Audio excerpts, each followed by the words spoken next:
Randy, kamu tahu, Putri Bramasta mengarahkan pertanyaan itu pada Randy. Tapi sementara itu, dia berusaha meyakinkan dirinya sendiri, kamu mungkin tidak tahu bagaimana rasanya saat aku melihat tanda tanganmu di kertas. Duniaku hancur berantakan. Aku bahkan tidak sekesal ini ketika aku dikhianati oleh Septian yang berpura-pura menjadi keluargaku. Tetapi ketika kamu menandatangani surat cerai, aku pikir aku sedang sekarat. Aku tahu bahwa aku masih mengandung bayi kita, jadi aku harus terus-menerus mengingatkan diriku sendiri bahwa aku harus baik-baik saja. Aku harus baik-baik saja agar aku bisa melahirkan anak kita.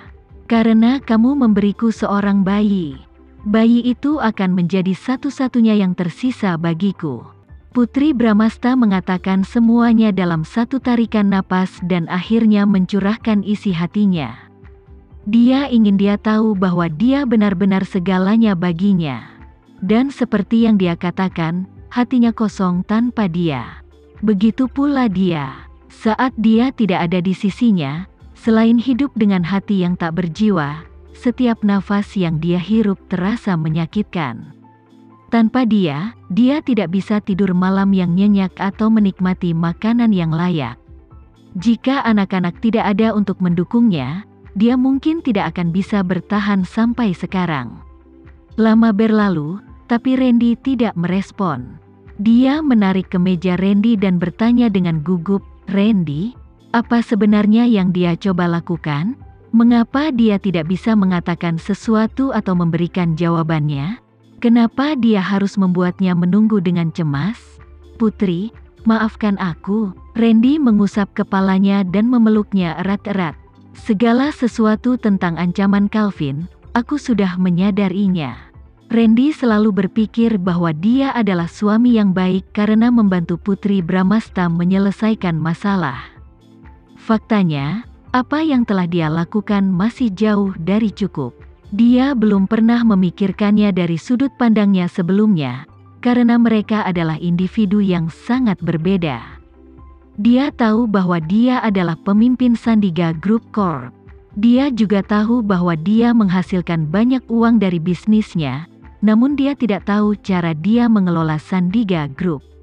Ada banyak hal yang belum pernah dia ceritakan padanya, karena dia merasa tidak masalah apakah Putri Bramasta mengetahuinya atau tidak. Justru karena dia tidak membagikan apapun dengan Putri Bramasta, dia tidak akan tahu betapa kuatnya dia. Oleh karena itu, dia ketakutan dan panik dalam diam.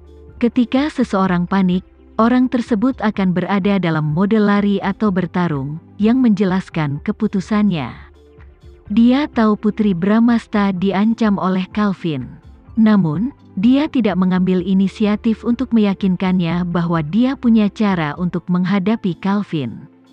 Sebaliknya, dia menunggu dia memikirkannya dan dia membuat pilihan sendiri. "Kamu tahu segalanya?" Putri Bramasta berpikir tidak ada yang menyadarinya. Yang mengejutkannya, Randy sebenarnya tahu segalanya. Kapan dia mengetahuinya? Apakah sebelum perceraian mereka, atau setelahnya? Saat Putri Bramasta masih kebingungan dan tenggelam dalam pikirannya, Randy berkata, "Putri, sudah kubilang berkali-kali padamu kalau kamu adalah istriku dan aku adalah pria yang bisa kamu andalkan seumur hidupmu. Jadi saat kamu bertemu seseorang siapa yang mengancammu, kenapa kamu tidak membicarakannya denganku? Kenapa kamu harus mengambil keputusan sendiri?" Putri Bramasta menunduk. "Aku." Randy mengangkat kepalanya dan mencium keningnya. "Aku tidak tahu kamu takut, tapi sekarang aku takut." Dulu Randy tidak mengerti, namun setelah mendengar penjelasan Putri Bramasta akhirnya dia mengerti. Baginya, perceraian adalah hal yang besar. Dia telah menunggu Putri Bramasta selama ini. Dia menunggunya memikirkan semuanya dan berbagi rasa sakitnya dengannya. Dia berpikir bahwa dia akan membuat keputusan yang bijaksana, jadi dia benar-benar terkejut bahwa dia benar-benar akan mengajukan cerai dengannya. Di saat yang panas, dia menyetujui perceraian. Pada akhirnya, Keduanya berpikir bahwa mereka melakukan ini demi satu sama lain dan mereka tidak dipahami satu sama lain. Akibatnya, mereka sama sekali tidak berkomunikasi secara efektif yang akhirnya berujung pada situasi tersebut. Putri Bramasta tidak mengerti. Apa yang kamu tahu? Randy memegangi wajahnya dan berkata, "Putri, berjanjilah padaku, apapun yang terjadi di masa depan, besar atau kecil, kamu harus bicara denganku.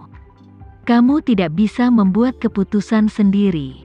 Putri Bramasta mengangguk ringan dan menjawab, "Aku berjanji." "Kamu juga harus berjanji kepadaku bahwa kamu tidak akan melakukan segalanya untuk kita tanpa memberitahuku. Jika ada sesuatu, kamu harus mendiskusikannya denganku juga." "Oke, kita akan bekerja keras bersama." Randy menunduk dan mencium Putri Bramasta. Dari sudut matanya, dia bisa melihat putri kecil itu berdiri di samping mereka. Dia mengedipkan matanya yang besar dan berair dan menatapnya dengan rasa ingin tahu yang besar. "Putri kecil," Randy berteriak, "aku tidak melihat apapun." Putri kecil menutup matanya dengan tangan mungilnya, tapi juga sengaja merentangkan jari-jarinya agar dia bisa mengintip orang tuanya melalui celah di antara jari-jarinya. Ayah dan ibunya kembali berciuman, yang membuktikan bahwa mereka telah berbaikan. Mereka tidak akan bertengkar lagi di masa depan, dan dia tidak perlu khawatir dia akan menjadi anak tanpa ibu lagi. "Kemarilah," perintah Randy. "Ayah, aku tidak akan melihatmu, aku janji." Putri kecil dengan cepat mengatakan sesuatu yang baik setelah menyadari penampilan ayahnya berubah. "Bagaimana jika ayah marah dan memukulnya?" "Kemarilah." Nada bicara Randy menjadi sedikit lebih serius. Mulut kecil Putri Bramasta bergerak sedikit. Jika ayahnya terus membentaknya, dia akan menangis sekeras-kerasnya dan membuat keributan. "Randy, apa yang sedang kamu bicarakan? Jangan menakuti dia." Sebelum putri kecil menangis, ibunya datang menyelamatkannya. Oleh karena itu, putri kecil merasa bahwa anak yang memiliki ibu adalah anak yang paling bahagia. Ketika dia diintimidasi oleh ayahnya, ibunya akan membantunya. "Putri kecil, kemarilah." Randy mendesak agar putri kecil datang. Bahkan Putri Bramasta tidak bisa menghentikannya. "Bu, bantu aku." Putri kecil berlari mendekat dan memeluk kaki ibunya, mencari perlindungan dari ibunya. Putri kecil sangat yakin bahwa dalam banyak kasus, ibulah yang menentukan keputusan akhir dalam segala hal dalam keluarga. Ayahnya tentu saja akan mendengarkan ibunya juga. Putri Bramasta hendak mengulurkan tangannya untuk memeluk putri kecil ketika Randy meraihnya terlebih dahulu. Randy menggendong putri kecil dan mencium pipi merah jambunya yang memerah. "Sayang, ayah memintamu untuk datang agar ayah bisa memelukmu." "Aku tidak bodoh. Aku bayi yang cerdas." Meski ayahnya mengatakan dia konyol, putri kecil tidak kesal. Karena ayah dan ibunya telah berdamai, dan mereka berpelukan. Dia mungkin bisa menjadi orang ketiga dan tidur di tengah orang tuanya lagi malam ini. Tentu saja, putri kecil kita adalah bayi terpintar yang pernah ada. Putri Bramasta juga mencondongkan tubuh ke depan dan mencium pipi merah muda putri kecil. Pada saat ini, Putri Bramasta benar-benar lega seolah-olah dia hidup kembali. Ini adalah Putri Bramasta yang nyata dan lincah, dan bukan orang mati berjalan seperti sebelumnya. Setelah semua tantangan dan kegilaan ini, saat dia berpikir bahwa dia akan kehilangan Randy dan putri kecil selamanya, mereka berdua kembali ke sisinya. Tepat pada saat ini, dia akhirnya menyadari bahwa apapun yang terjadi, kebersamaan sebagai sebuah keluarga adalah hal yang paling penting. Jika mereka tidak bersama sebagai sebuah keluarga, mereka tidak akan bahagia. Putri Bramasta menjadi semakin bertekad dengan kesadaran ini. Tidak peduli betapa sulitnya jalan di depan mereka, selama Randy dan putri kecil bersamanya, Mereka bisa mengatasi semuanya bersama-sama dan tidak ada yang bisa menyakiti mereka. Putri Bramasta hendak mengatakan sesuatu ketika telepon di sakunya berdering. Itu adalah pemberitahuan untuk pesan teks. Dia membuka kunci ponselnya dan melihat pesan suara dari Lily. Lily berkata bahwa bayinya terlalu bersemangat untuk menyambut tahun baru sehingga memutuskan untuk lahir lebih awal. Mereka sudah dalam perjalanan ke rumah sakit. Lily melahirkan bayi laki-laki seberat 6 pon melalui kelahiran alami. Mereka telah memutuskan untuk menamainya Geo jauh sebelum dia lahir. Mereka memilih nama yang sederhana dan ceria, sama seperti nama Lily.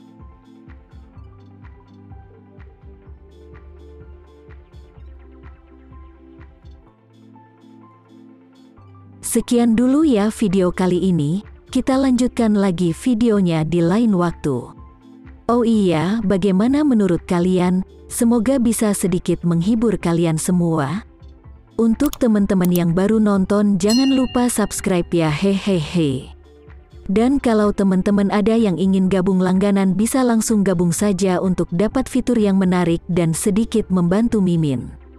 Terima kasih banyak sudah menonton, sampai jumpa lagi, bye.